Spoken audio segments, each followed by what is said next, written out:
So homelessness, as you well know, is a major issue in California as well as Fresno. So outline how you would help homeless people and reduce homelessness here. It's kind of two things. When I'm knocking on doors and when I am doing my town halls, the issue of poverty and homelessness is clearly the number one issue. It's an issue that's important to Democrats, Republicans, and independents. All across the political spectrum, people know that we need to tackle this issue. And so I'm not somebody that's here running for office talking about homelessness now for the first time in my life. Homelessness and poverty have been issues that I've been yearning to address for a long time. And I know that me, along with other members of our community, folks like Ashley Swearingen, Joaquin Arambula, have been pushing Sacramento to do more here in the Central Valley. I've been pushing Sacramento to do more here in the Central Valley in my conversations with the state treasurer, the state controller, two people that have endorsed my campaign, in my conversations with other Democratic lawmakers, to make sure that the governor lives up to his promises here in the Central Valley. We helped elect a state party chairman for the Democratic Party. I think without our help here in the Central Valley from people like me and others, wouldn't have been elected to his position, and he's been able to exert a lot of influence, I think, on the governor to make sure that we get the desperately needed resources here to the Central Valley. And so we were very happy to see this week and yesterday the governor announcing $11.5 million towards poverty and this effort here in our community.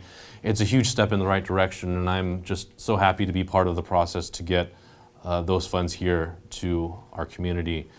But that can't be all that we do. This is one-time money, this is grant money that might not be around next year or the year after. So we have to do more long-term. We have to do better in terms of homelessness prevention. There are thousands of people in our community that are right now on the verge of being homeless. You all know that there are people in our community that are one, maybe two paychecks away from losing everything that they have. And I come from a working class home where that has been a situation for me personally that I've dealt with me and my family. So I understand the needs of working people and people that struggle to make basic ends meet.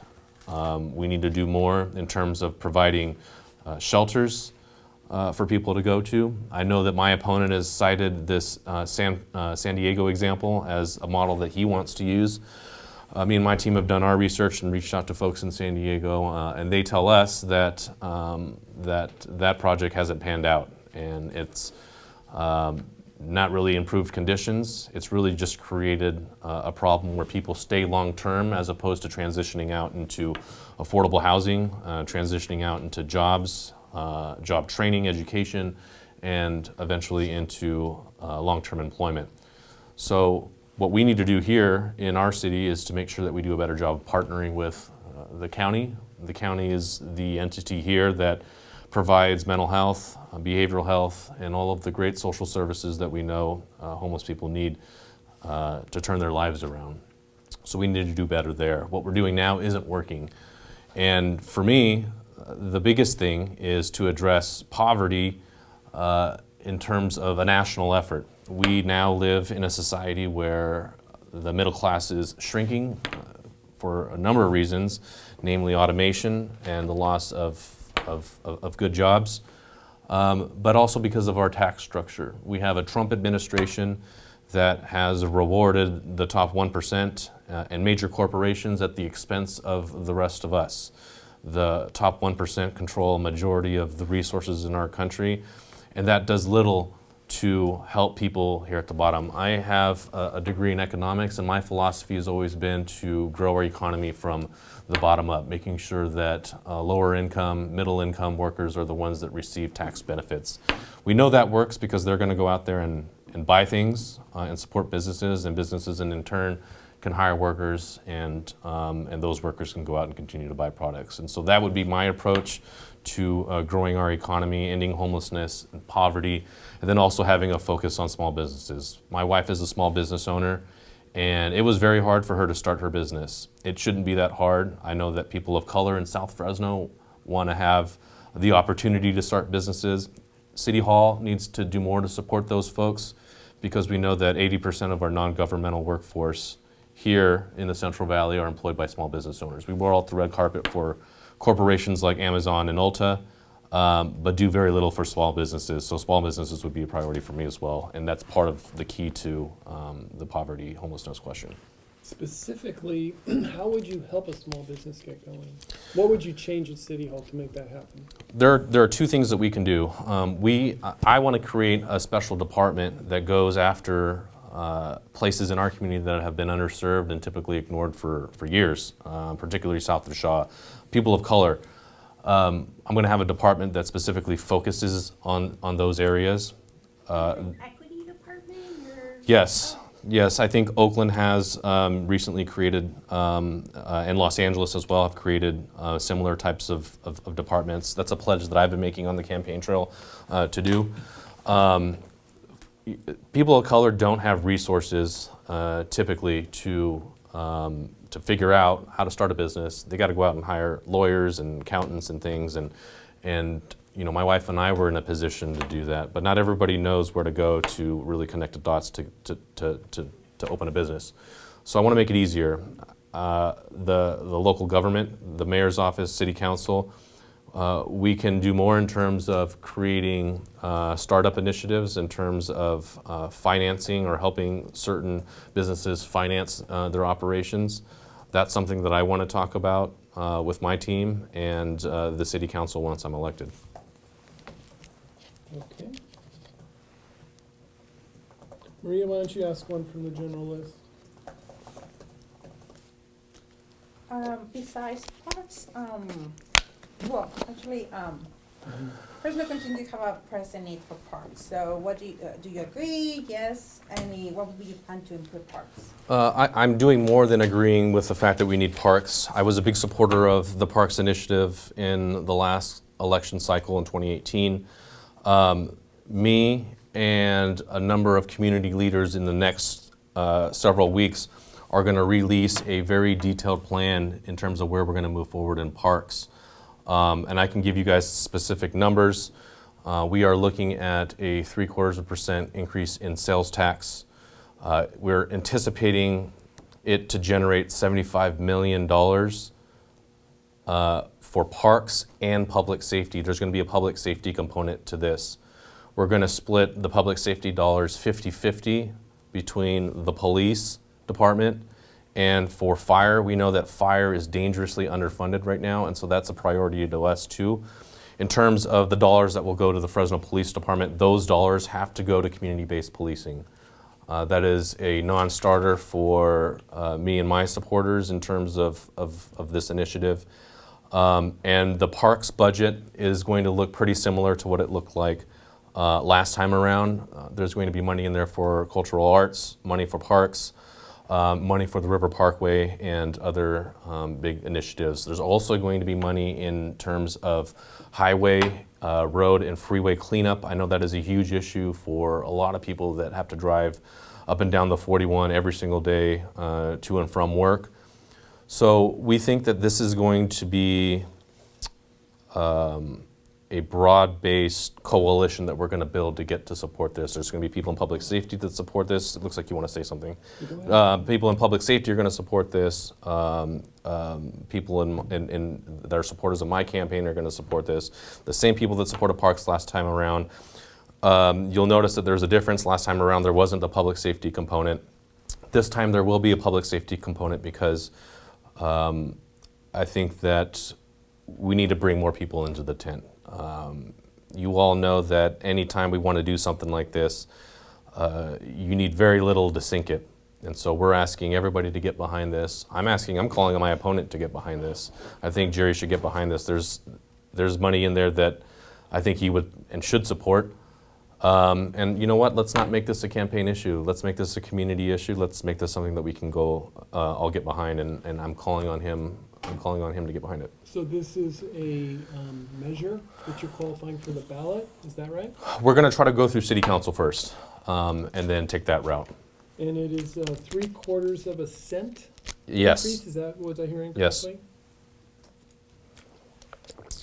There's going to be a 20-year sunset. That was a huge deal last time around. So Voters 20-year are going to have, lifespan. yeah, voters are going to have to re-up it in 20 years. There's going to be accountability measures put in here, and we're still going to have lower sales tax numbers than many big cities here in California and many neighboring cities as well. So is this like Measure P 2.0? We have a new name for it. It's going to be basically Fresno Safe and Healthy Neighborhoods Ordinance, is what we're calling it. Are you trying to get this in the March or? No, this is going to be a November effort. We think that this is the appropriate time to roll out now, though, because we're having a lot of community engagement right now because of the March 3rd primary. So we need to start the conversations now, and we need to hit the ground running.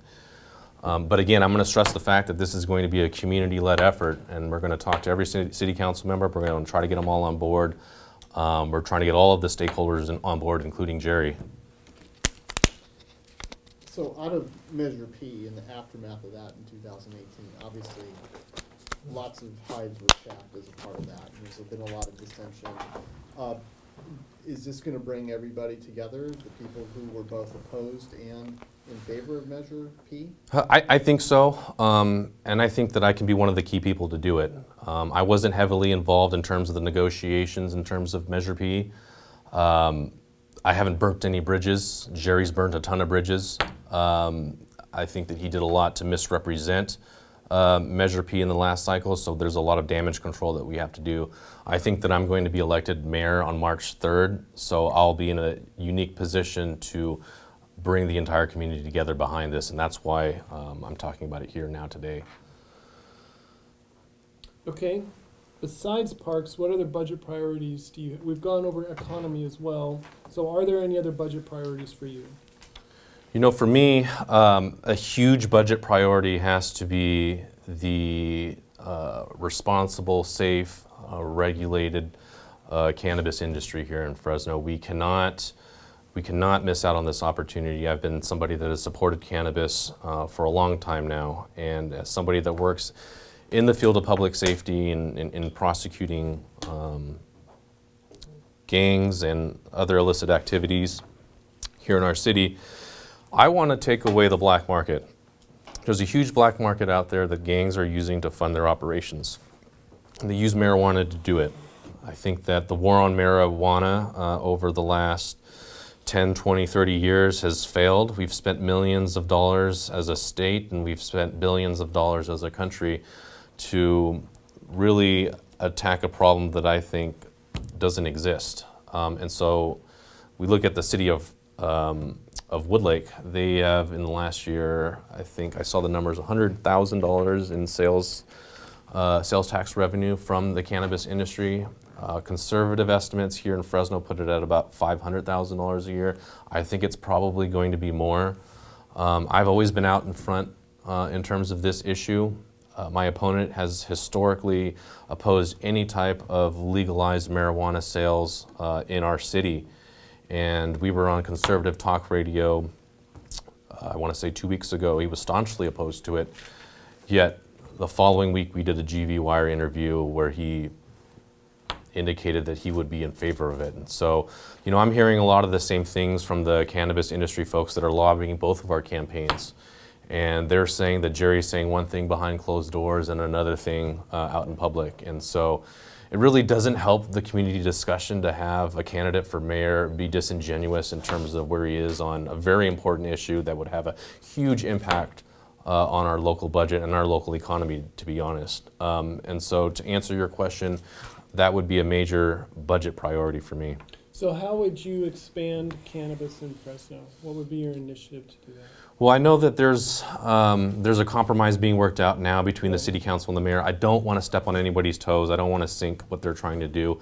I think it's a good plan. I think it's a good compromise. You know, we can do this. We can do it right. We can keep it out of the hands of kids, and at the same time generate a ton of tax revenue for schools and roads and parks and even fire and police protection.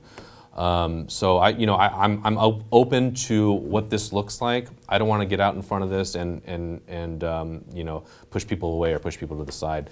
There has to be, I think, also a criminal justice reform component to it as well.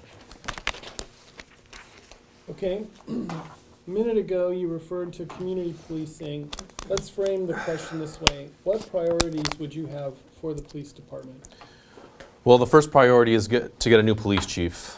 We need a police chief who is going to be ethical, one who is going to be transparent, one who doesn't run to the nearest camera at every opportunity, one who doesn't go to every political event in our city at the expense of the department.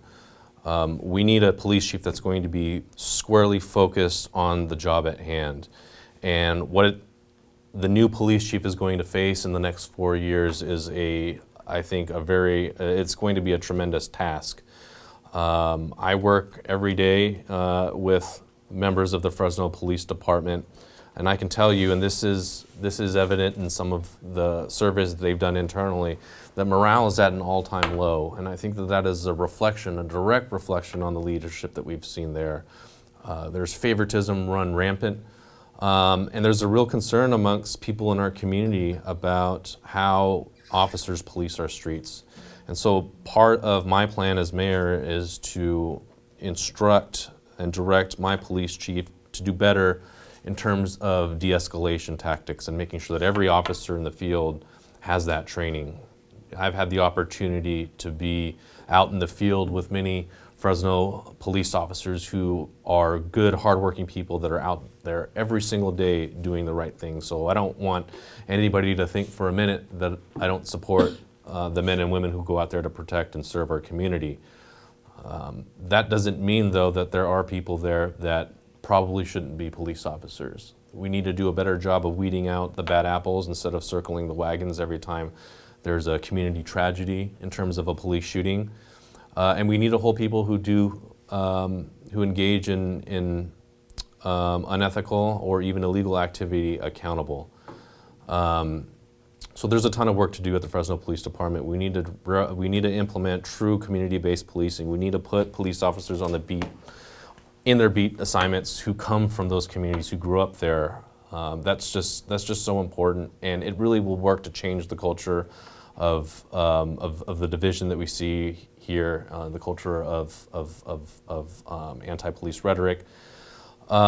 We need to do more in terms of supporting programs like Advanced Peace. I would have given Advanced Peace that $200,000 in terms of the startup money that they were asking for. Another example here of my opponent instilling fear into the community, saying that we're basically paying criminals to be nice. I think that type of rhetoric has no place where we're trying to come up with real solutions to real problems. I'm a big supporter of making sure that people who want to reintegrate in society, people who want to renounce the gang culture, have the opportunity to do that. And we as a city, we as a community have a responsibility to try to do our best to help them out. And these apprenticeship programs where these prior gang members and felons can get an education and get training and to reintegrate in society is a huge positive in my mind, and I want to support those types of programs. And that's part of my criminal justice reform platform. If I heard you in the GB Wire discussion correctly, I believe you said that if Mayor Brand goes ahead and hires the next chief, and that person comes on board for a period of months, and you're elected mayor, that as soon as you take over as mayor, you would let that person go. So my question to you is, why put down that marker now without knowing who that person is, because they may be qualified? Because right now we don't have a good pool of candidates. We don't have a good pool of candidates, and I have direct conversations with some people who would probably apply, if not for the fact that Lee Brand is basically leaving office in a few months, and both Jerry and I have said that we're going to appoint our own police chief. And so what that does is really limit the pool of qualified applicants, I think. Also, I've heard from potential candidates that they're very weary of working under Jerry Dyer mayor, where he was the police chief for 18 years and has and will probably exert a lot of influence within that department. So it's for those reasons why I wanted to lay out a bright line now. And this is a discussion that we're having in the community. In my town halls that I've done, people want the next mayor to pick the police chief. And so I think that it's only fair for the voters to have that opportunity to select the person that's going to pick the chief. And so that's why I put out that bright line. Okay.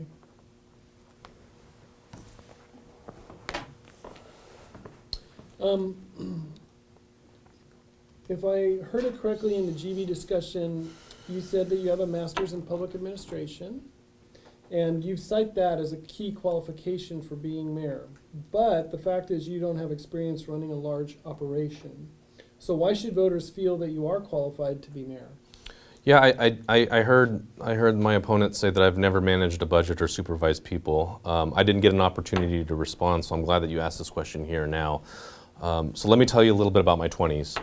I was the CEO and president of a nonprofit organization that advocated for student interests at the college I was attending, and we had, at the end of my term, approximately $2 million budget. I supervised between 15 and 50 full-time, part-time staff, depending on what the time of year was, dozens of volunteers. During that same time, I was a budget officer for a statewide organization that advocated for the interests of the 450,000 students that attended the California State University, the largest public education institution in the world. I was the budget officer there, managed budgets there. Between 2007 and 2009, I was appointed by my university's president to sit on his budget oversight committee. The university's budget at that time was approximately $100 million, and if you remember 2007 to 2009, large cuts to public education, both local and higher education institutions. So we had to make some tough decisions, and I was part of that process. At universities, they have something called shared governance, and so it was very important for the university to have stakeholders from all aspects of the university sit on decision-making bodies, including the budget committee that I sat on. And so we made direct recommendations to the president, which he implemented as his campus's budget. During that same time, I was student body president. I led personally the initiative, a student-led initiative to fund a $15 million project on campus, a state-of-the-art stadium and student recreation center, which called on very complicated budgeting, planning, construction, and I was a part of all of that. And so I don't buy into this argument that my opponent has that I've never supervised people or managed budgets. I have managed budgets, both large scale and complex. That, in tandem with my education, my background in public administration, I think makes me squarely qualified to take on the role to manage this city. Okay. Talk about the number of women and people of color you plan to have in senior positions in your administration. I'm not going to give you an exact number or percentages. The right person will get the job, but you can look to my campaign, my current campaign, and my previous campaign in terms of my staff's demographic makeup. My campaign manager's here. She's Latina. She's young. She's highly energetic and qualified. And those are the types of people that I want to hire. You know, when I was when I was in grad school, one of my professors was President Obama's Secretary of Defense, former CIA Director, Leon Panetta. And he always told me that if you are the smartest person in the room, you're standing in the wrong room. And so I want to select a group of highly qualified people that represent a cross-section of this community to help me tackle all of the tough issues that face Fresno on a daily basis. And I can only do my job effectively if I bring in people who really get what's going on. And that's why it's so important for me to make sure that I go in and really upset the apple cart. My opponent is talking about hiring the same cast of characters at City Hall. I'm going to go in there and I'm going to clean house. No more political appointments. People are going to get their jobs based on merit. And it's time that we have a change here in the way that we run our community. Yet another reason why I'm not taking money from developers, because they have a stranglehold on our city politics. They will control Jerry Dyer if he's elected mayor, and he's going to be working for them. If I'm mayor, I'm working for that single mother who lives and works multiple jobs just to make ends meet, to take care of her family. I'm in this race to make sure that that homeless veteran who's standing on the street corner has a place to live and food to eat and the services that he desperately needs. I'm here in this race to provide hope and a purpose in life to that young kid in Southeast Fresno who's thinking about turning to a lifestyle of gangs and violence. And so under a Janz administration, it would not be business as usual. We are going to completely revamp the way that we do things here. Okay. Colleagues, questions? Fresno is more diverse today than it was 20 years ago. You can see that on the makeup of the Fresno City Council. The politics has changed also. You see a majority on the Fresno City Council that is Latino. You see a council that can almost have a veto-proof majority against the mayor. How do you see yourself working with the current makeup of the Fresno City Council? Because I know there will be at least one change in on the council makeup after the elections. But how do you see that? And follow up with that is, there's the talk of the Tell Two Cities, and a lot of these new council members that came in within the last 2 years, they've been pushing for attention in parts of the city that have been neglected for a long time, and now obviously that takes money. So I apologize for the two-part question, but they're sort of related. It's completely related, and I love the current makeup of the City Council and what it's probably going to look like in 2021. This is a city council that I can work with in addressing the tough issues. And you brought up the fact that there are places in our community that have been ignored for an entire generation. Fresno ranks right now in terms of income inequality, 59 out of 59 in large cities in California. We have to do better. And if we close that income inequality gap, it's better for everybody.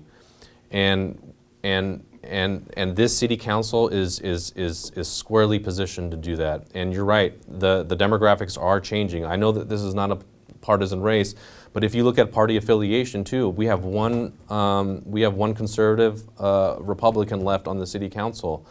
And I think that speaks volumes to the direction in which the voters of this city want to take us.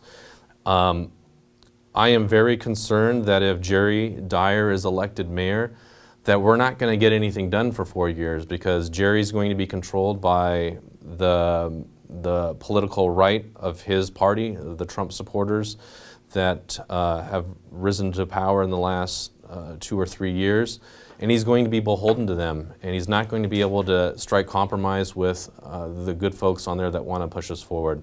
So I've already begun having conversations with the existing members of the City Council.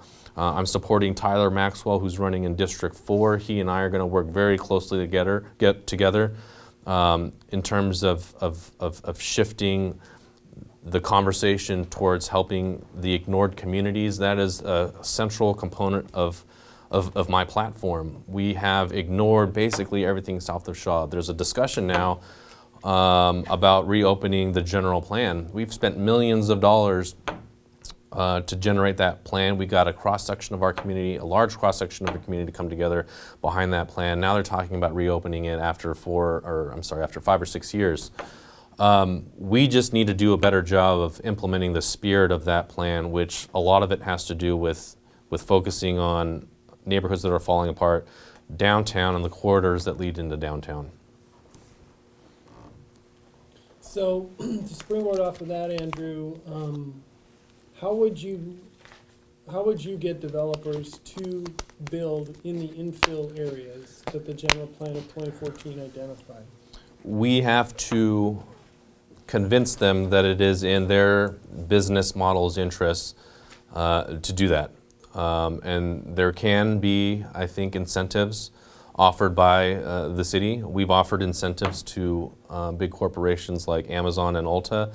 I think that we can offer incentives to developers to take on some of the tough projects that we know that we need here. We're going to have an opportunity in terms of, I think, statewide support, building affordable housing. I think we can use some of those resources that Governor Newsom has promised and pledged to our community to assist in doing that. And so that's long term, but we need to lay the groundwork for that now. We need to continue to communicate to Sacramento that we are open for business and we're willing to accept that help. There are people now here in our community, people that are supporting my opponent, who say that this isn't the place to build affordable housing. They don't want affordable housing to come here. And so we can't send any mixed messages to Sacramento. We're not going to get the help if we have people saying different things. We need a mayor that is going to be a face of this city, that is going to stand up to the Trump administration. The Trump administration is talking about cutting off HUD funding to California. That would be very bad for our community and the Central Valley. And so I've been out there criticizing the president on his approach to dealing with California. My opponent has remained largely silent on Donald Trump, and we know why. Because his voter base is made up of people who support Donald Trump, and he's too scared to go out and call out the president. I won't be. Okay. I want to come back to the question John asked a second ago about working with the city council. So as you were explaining your answer that you're real excited to work with the council, I was pretending that I'm a conservative business owner in town, and I began to get worried that you're either A, not going to pay much attention to me, or you're going to be against me, antagonistic toward me. So how do you convince conservatives that you won't be that way? That is a great question. Let me talk about my family situation. My wife, she's a small business owner, and she runs and operates her own mental health clinic here in the city, a very necessary service that she provides to the city. I watched her plan and start up her own business, and it was hard. It was hard to do. And so I have the most immense respect for people who go out on a limb and start their own businesses, and I want more people to have that opportunity. And so my priorities, I've always said from day one, would be to roll out the red carpet for small businesses. And in terms of what we've been doing, we've been rolling out the red carpet for Amazon and Ulta, $50 million worth of tax breaks. Imagine if we invested that type of funding that goes towards small business owners. I recognize the fact that a vast majority of the local non-government workforce are employed by small business owners. So I want to give small business owners all of the help that they need. So if I were to be able to talk to other small business owners, and pretending that you're a conservative Yes. business owner, Yeah. I would tell you that you have nothing to fear. We're going to move this community forward in a way that is going to generate economic activity that we haven't seen before, and we have a really special opportunity now to do that with a city council that is forward-thinking, that is, I think, progressive in nature. We need a mayor that's going to go out there and be a salesperson for this city. One of my chief criticisms of Lee Brand is that he's a nice guy. I've met him a number of times. He's a nice person, but he is just not the type of person that you want to send out there to really fight and sell Fresno to businesses outside of our community and to others who would be willing to come here and invest. I think that Ashley Swearingen did a phenomenal job in that regard. We need to return to somebody like that, I think, and I think that person's me. Would, under a Janz administration, would Fresno be closed to business, to distribution centers? No, I wouldn't. I wouldn't cut off. I wouldn't name businesses and say that they're not welcome here. I just wouldn't make that my focus. And I've always said that we should aspire to be better than being Amazon's distribution hub. we can get involved and promote other types of industries. You know, Bitwise is doing a ton of work when it comes to basically the future of technology and using the internet and social media and creating jobs, in training people, getting them hired, starting up businesses with startups, people who make applications for your phones. So those are the types of businesses that I want to promote and attract here. I think that we need to get away from being a distribution hub for companies. You know, I'm not going to kick anybody out, but I think that we should aspire to be better. Why has your boss endorsed your opponent? I think you're going to have to ask her. I think that they've been friends for a long time. But beyond that, I think she's publicly said that her endorsement of him is not a reflection on me in any way. I can tell you without hesitation that I'm one of her best deputies, and my work ethic is phenomenal, and I think that is apparent in some of the high-profile cases that I've handled. But I mean, you're gonna have to ask her why she's supporting him. If you're elected mayor, will you resign as deputy DA? Yes. I have to, I think. It's a full-time job. Mm-hmm. So, I just want to get back to the first question that Tad asked you about your qualifications to be mayor. And, when I go around talking to people in town, they're like, Jerry ran a $200 million organization for 18 years. You cite running a bookstore or something like that. So how does that compare, and how can you maybe flesh out a little bit more your qualifications to run the city, which is a multi-million-dollar organization, with the mayor as the chief executive? It's $1 billion budget, actually. Yeah, 1.2, 1.3. So here's the deal. It wasn't a bookstore that I ran. It was a little bit more complicated than that. But here's the thing. Jerry touts his experience, and frankly, I don't think that he wants to compare what he was doing in his 20s versus what I was doing in my 20s. So let's talk about the experience that he does have and the experience that I don't have. I have not been sued for sexual harassment personally. I've not been accused of gender or racial discrimination in what I've done in my leadership roles. I haven't hired a second in command who's serving time in federal prison for narcotics trafficking when I'm running the biggest police operation in the city. And so if he wants to have a comparison about our experiences, I think that the differences couldn't be clearer. It's what you do with that experience that matters, and it's what you do with the positions in leadership that matter. You need to be able to inspire people to be better than they are, and you need to have somebody that is going to be ethical and moral and transparent in terms of how they're going to lead this city, or else we're just going to be stuck with the same old people running the show at City Hall. And it's just so frustrating when I'm traveling the community and people are talking about all of this experience that he has. Well, really, what experience is that? I mean, he's cost the taxpayers, conservative estimates put it $30 million in his 18 years as police chief. We just, I'm a pretty careful guy. As a lawyer, I'm worried about liability. The city of Fresno can't take the risk of putting Jerry in the mayor's office for another 4 years. He's been so expensive for our city, and he'll say that this is the cost of doing business, and police officers and police departments get sued all the time. But the reality is he's been sued personally. It's not the department that's getting sued. And let's talk about the lawsuits that are being levied against the city. These are all officers, by and large part, that have been cleared by his department. So if your officers are getting cleared, why are you settling out of court? I'm a trial attorney. I would take these things to trial. I would not allow the city of Fresno to continue to be a bank account for people that are out there filing frivolous lawsuits. And so we need to send a strong message that we're no longer going to pay out these lawsuits if the police officer is actually in the right. If he's in the wrong, let's get rid of him, because that's a liability too. So. All right. So you're going to clean house when it becomes the Janz administration, and so I don't know how deep that cleaning goes, but certainly the senior level and some key middle level people, it sounds like, would be gone. because you want to do it, you want to run the city in a new way.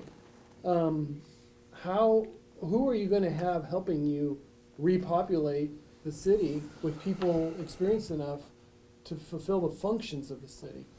I'm not going to put anybody on blast because that's going to risk their current employment in their current situation. But I can tell you that I've already been reaching out to people that are intimately involved with the inner workings of City Hall. I know Jerry said he's going to wait till he gets in and he's going to do this tour of the city and figure it out as he goes. I'm doing that now. I'm going in there now and seeing and identifying who are people that we can keep and who are people that we are going to get rid of. And for me, the biggest change that I can make, and I talked about it a little bit earlier, is to change this culture of protecting people and protecting bad apples and shifting them from one department to another because they're not doing their jobs. You know, code enforcement, man, I mean, one of the, I think, worst performing departments in the city, that needs to be completely revamped. We need to put the resources behind it to make sure that it's effective. We need new leadership there. We need a city manager that's going to come in and take control of not only the police chief, but all of the other departments.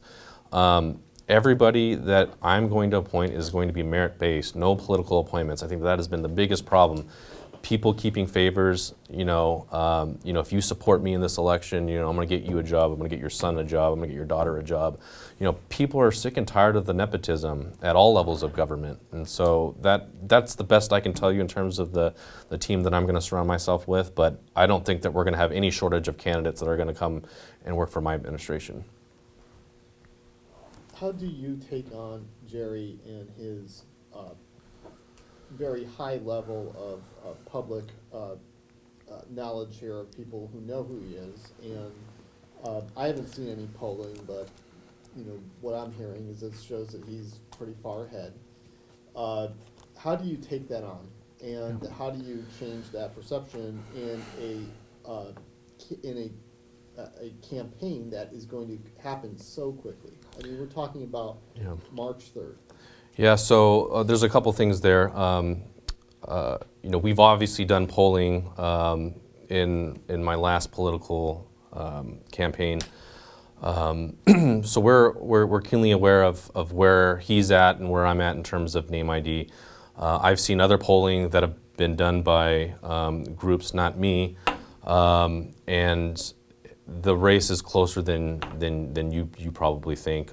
His name ID and my name ID are essentially pretty similar. I just came off of a $9.2 million campaign. All of it went into basically name recognition here in the Central Valley, one media market. And I'd go back to the question about the changing demographics of this city.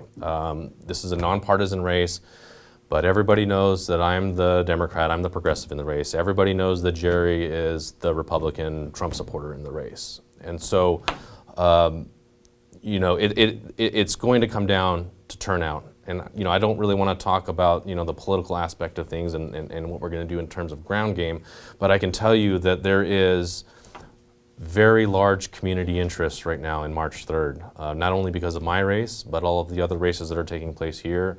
You have Jim Costa going up against a city council member, Esmeralda Soria. You have Tyler Maxwell running against Nathan Alonso in District 4. You have the 3 Democrats running in North Fresno against Devin Nunes. You have Bernie Sanders, who's here in town, targeting the same voters I'm targeting, young people and Latinos. So, in terms of how we get to March 3rd, we have a very strong ground campaign in place to get us there. And from the numbers that I've seen, I am very comfortable in terms of where we're positioned, and I think that we're going to win this thing outright. Question? So, came off the campaign for the Washington position, did a great job there. 9.2 million I think spent, and closed that gap, and so I commend you for that. Why the shift to focus to mayor, and if this doesn't play out, what's your next focus? Aspire to? Yeah, the decision that I made was very personal in nature. I'll tell you that I worked my heart out in that race. Met a lot of good people in the community, and we weren't able to get to where we wanted to be. This is a guy that has won his races by 30% every single time, and we were very proud proud to be within 5 points, 5.5 points in 2018. I think that speaks to the type of people we were able to turn out and the community relationships we were able to build, and we haven't let go of that. But to answer your question, it was a very personal decision. I was tired, I'll be honest with you, I was tired at the end of that race. And I don't think that it would have been fair to the voters of that district for me to put myself back up there. There was a lot of traveling involved in terms of going to Washington and other places in California to raise money. Traveling all up and down the Central Valley, it took a toll on me and my wife and my personal life. And my wife and I wanted to start a family, so I wanted to remain local. I didn't think that I was going to run for mayor when I said I wasn't going to run for Congress again, and it just happened. It was a calling. It was a moment that I realized that we had built so much in the last campaign and united so many people that it would be unfortunate to sort of just let that dissipate. And we really want to continue that movement. And what I learned in that race was that really all politics is local. I can make a lot of change, positive change for our community from the position of mayor. Everything from homelessness to criminal justice reform, things that I care about. So that was really sort of what was going through my mind and why I decided not to run for Congress again. My daughter's going to be born, the doctors say anytime now, so if I dart out the room, that's what I'm doing. All right, colleagues, other questions?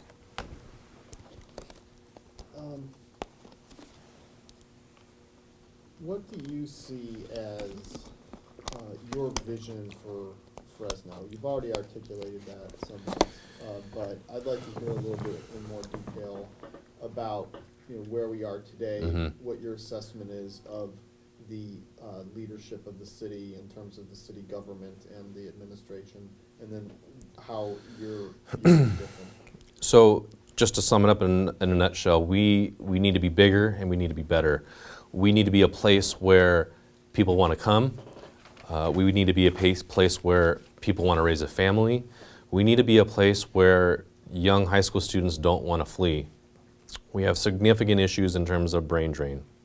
And so that can be addressed by promoting big entertainment and cultural projects here in town.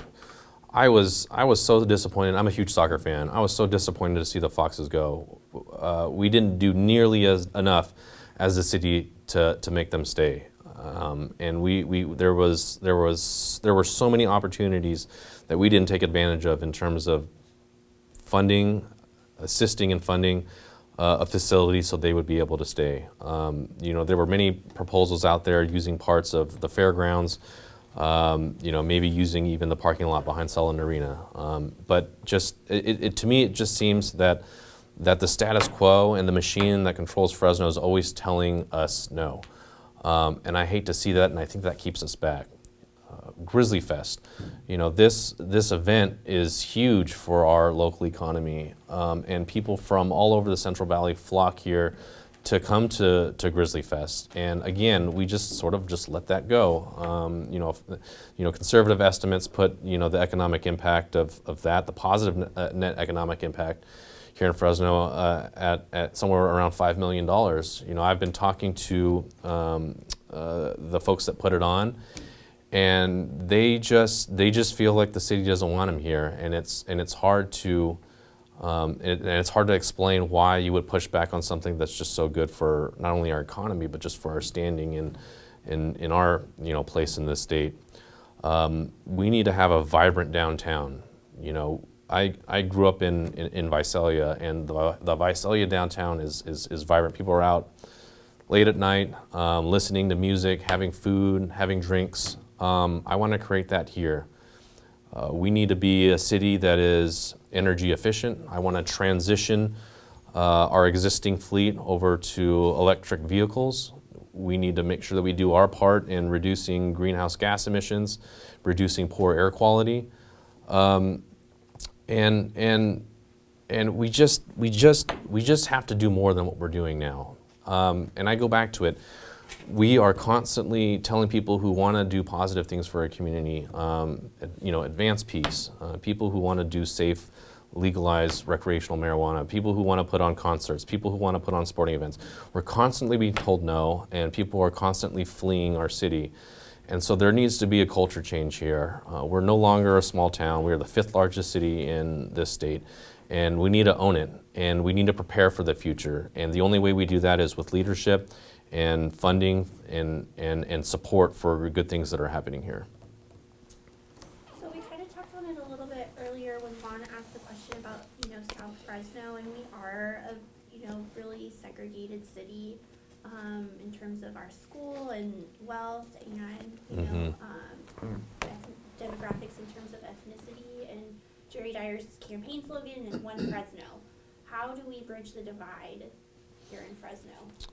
Yeah, so good news in the last couple of days, in addition to the $11.5 million I talked about from the governor for homelessness and poverty, I think you guys reported it. Is it $90 million that's going to go to certain initiatives here in the Central Valley in our community around education and creating economic opportunity for people. And the governor talked extensively about the DRIVE initiative. And I am really going to adopt the DRIVE initiative as sort of my roadmap as how I'm going to operate as mayor moving forward. And the DRIVE initiative talks about how we should aim to have a community where the color of your skin no longer determines your socioeconomic outcome. We have a huge divide in our city. If you're African American, your median income is going to be around $26,000 a year. If you're white, you live north of Herndon, your average income is going to be somewhere around $60,000 to $70,000 a year. So that disparity is there. We have to have a conversation about how we fund our schools. The previous governor has started to reform our school systems in terms of the funding mechanisms. We have some of the best funded schools in our community in North Fresno. We have some of the least and poorest funded schools in our community. And it shouldn't be that way, and it really works to perpetuate the cycle of inequality. So we need to do more to make sure that people of color, people south of Shaw, have more control over their lives and the systems that sort of govern everything that they do, everything from business to economics to education to the city council and city planning and local government. Give folks a seat at the table. That is the only way that we're going to be able to begin to address the historic underlying racial inequalities that we've seen in our community. And again, I go back to it, 59 out of 59 in terms of income and racial inequality in our state. That is terrible. That's embarrassing. And so when we begin to narrow that divide, when we begin to divert resources to those segments of our community that have been ignored, we begin to challenge those old stereotypes, and then we begin to unite our community. And it's good for everybody. It's good for North Fresno. It's good for South Fresno. And the only way that we do that is by putting resources where we need them. Another reason why me and other community leaders are going to be putting out this new ordinance that I talked about earlier. How do you connect personally as a candidate for mayor and then as mayor with all the diverse groups we have in town? The same way that I do it now. I've promised to do 2 town halls a year as mayor. I've done, how many town halls have we done, Mari? 3 or 4. We're doing one in every single city council district. I want to be open and accessible and transparent.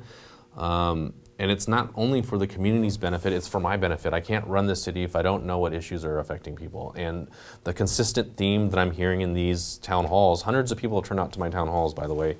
The consistent theme that I hear is that people get into power and they ignore their constituents, and they send out staff to talk to their constituents, and that's sort of what they're limited to. You know, that one-on-one interaction in these town hall settings are so important, and I've been criticized by one of your columnists for, not showing up to more fundraisers and speaking engagement and photo ops. Well, that's because I'm engaged in these very I think, personal styles of conversation. I had a guy today ask me, hey, I have, he lives in a senior home. He's like, I only have 10 or 15 people that would be willing to talk to you. Would you be willing to go to that? And I say yes, because those are the types of interactions that I feel are more powerful and more meaningful, and I can have a direct dialogue with the people that I seek to represent. And so, to answer your question, this is going to be the most open and transparent mayor's office that you've seen. I'm not scared to talk to people. I'm not afraid to be criticized. That's part of the job. And if you're not willing to be criticized, then you have no business being in this line of work. How accessible will you be to the press? As accessible as I am now, completely open. You know what you do, and you know, I've said this before. I mean, what you do is just so important, especially in terms of this day and age and what's going on, and not only what's happening here locally, but nationwide. There is a large truth gap in the information that people are getting, and it is just so vitally important that you all are supported in what you do. And my part in all of that is to make sure that I'm open and accessible in answering questions. Do you plan to have a public information officer? Yeah, some sort of communications director, yes. I think your opponent has been pretty good at creating a sense of inevitability that he'll be mayor. And both of you coming in here today have said that this thing's going to get wrapped up in March. What's your calculation behind that? It's going to be about voter turnout. The Voters' Choice Act is going to push out voters who have historically stayed home. And what I'm telling my supporters is that we have to think about elections differently. You know, it's no longer an election day. It's going to be an election week, an election month. You know, there's no more voter registration, no more provisional ballots.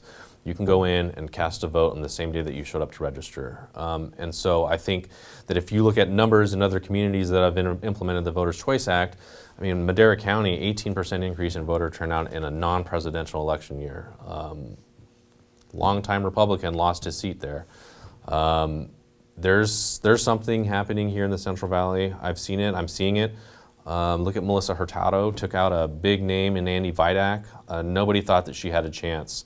But you know, she and I organized. We worked very hard to turn out people who have felt disillusioned about the process. The only way that we begin to fix people's distrust in government and all of the terrible things that we're seeing out of this Trump administration is at the local level, where people have that direct connection and contact with their government. And there's a larger part in all of this for us to play, that people that are involved in politics or in elected office positions. We need to regain the trust of the people that we seek to represent. And so what I will do and continue to do between now and March, whatever it is, 46 days, is to continue to engage and to continue to push out people that traditionally haven't voted. And we've seen that borne out in other races all across the Central Valley. So I have a question. In your conversations that you're having, in the town halls that you've been having, I'm curious to better understand what you've been hearing. Have there been consistent themes? And I heard your comment a minute ago about them wanting, you know, accessibility and, you know, you get elected and not being lost, you know, not being gone. But are there consistent themes that you're hearing specific to the city from those years?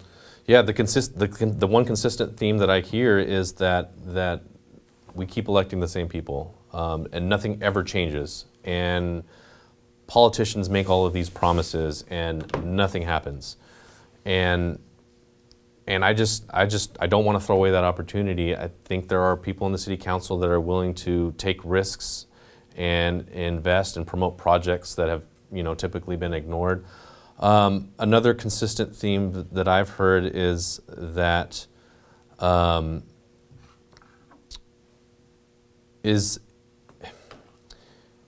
that people are frustrated with what's going on in Washington, and that has had, and just in terms of the political discourse, and how that's starting to sort of trickle down to the local level and create divide amongst neighbors and families and churches. And so so there's that there. And one issue I forgot completely about, people are concerned about immigration reform. Our lawmakers and our president in Washington, they're not doing their job. And especially in communities of color, especially the Latino community, there's a huge fear out there. And I think one of the problems that creates that fear, and it's not only just fear of Washington, it's fear of our local law enforcement apparatus. And so my opponent has gone out there and has said, Fresno will not be a sanctuary city. It will not be a sanctuary city. And so that is a direct invocation of fear to the Latino community.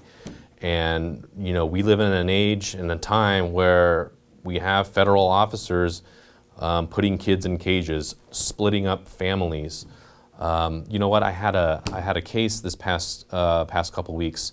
A person who was here illegally, undocumented in our country, assaulted a female in a parking lot. Federal authorities came in during the middle of my prosecution of this case and deported that individual without any communication with me or my office. And so where's the justice in that for the victim? And I bring that up because that's another example of how the immigration system is broken. And I think here in the Valley, we are, compared to other places in the country, probably more affected by immigration policy, just given our demographics here. In my line of work, the only way that I can prove a case beyond a reasonable doubt at trial is if I have witnesses that come forward and testify. Many times, the witnesses that come and testify in my cases are people with no legal status. And there is a fear out there in the community. These people are not coming forward anymore because of what's going on in terms of deportation and ICE and the rhetoric out of the Trump administration and what my opponent is saying in terms of this will not be a sanctuary city. That is not conducive to public safety, and that is not conducive to creating a community where people feel safe in their homes. So if you're mayor, this would be a sanctuary city? Fresno would be a sanctuary city? Here's the thing, we live in a sanctuary state, and we cannot oversimplify the conversation around immigration reform, and I think I get asked that question wherever I go, and this is nothing against your question or you personally, but that completely oversimplifies the situation, and it really, dumbs down the conversation, I think. And so this issue is just so nuanced. I've been very public about the fact that in my assignment I handle violent crimes, and so I want to bring all violent criminals to justice. I want to prosecute them, and I want them to do their time and be held accountable for their actions. And afterwards, if they don't have a legal status and they're undocumented, I think they should be deported. And so, to some people, that is not a sanctuary city. To some people, because I say that I want to keep people safe, that is a sanctuary city. And so, my position on the issue is nuanced. But it has to be a case-by-case situation. We have people that live here in our community, our neighbors, some of my friends, some of the people that I work with, that they've served in the armed forces. They were brought to our country with no fault of their own. They live here, pay taxes, they have businesses, they've gone to school, and so you're telling me that there's a group of people out there that want to round up everybody and send them across the border. Well, that is not something that I would participate in. As a mayor, we have bigger fish to fry. I will not be a part to Donald Trump's divisive rhetoric. I won't be a part of his immigration policy that instills fear in our community. So I understand what you're saying about the sanctuary policy, oversimplifying it, but there are cities here in the Valley and in California who have adopted sanctuary city policies. It is a policy that exists. Mm-hmm. So would you adopt something and maybe call it something else that, and a lot of these policies are symbolic and say we support immigrants living here and we don't want ICE coming into our communities. So would you be in favor of doing something similar and maybe calling it something different, or? No, I wouldn't. I wouldn't play into that oversimplification of a very complex issue. I won't do it. I can tell you where I stand on a case-by-case basis. I don't think that we should have ICE in our courthouses. I don't think that they should be in our hospitals or schools. And I think that the mayor of Fresno should call out the president of the United States for saying racist things like Mexicans are rapists and murderers, and they send these people to our country. We need a mayor that is going to be a moral and ethical leader of our city. And as mayor, I will be that person.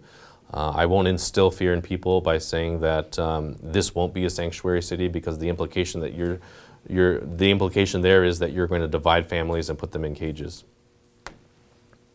Can you name 3 endorsements that you're proud of?